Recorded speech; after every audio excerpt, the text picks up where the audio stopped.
Okay, well, I just forgot to hit record. We're going to do this again. So I have this new mechanism working, and it is able to mimic this mechanism in just 180 degrees. So you see this, it goes up, and so the point at which it's down is really only, oops, I think it's off a little bit. The point at which it's down is really only at the far end, so it's down for maybe what? 15, 20, 30 degrees worth, and I needed 180 degrees worth of down on the pushing mechanism. And so before I had one of these pushing, and then this side was just static. But if you introduce a second mechanism for the other side, you're able to get the pushing mechanism.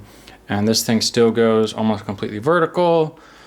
And you're really not losing much power because you're getting the torque from this and this for the push-up mechanism instead of just torque from one thing. Even though your bar is, you do have less length on the torque, I think it's still going to be fine.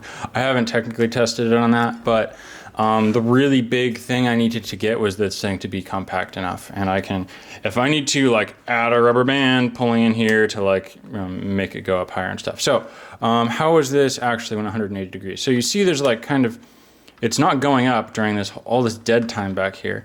And that's due to this spring allowing, or this spring without the spring on it, kind of being this piston, right? It's going in and out. And only when it finally gets pushed all the way does it start going up.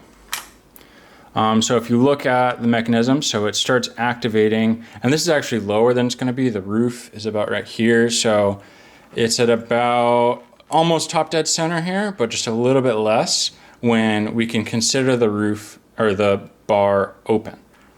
And so then we keep going. So that's 90 degrees.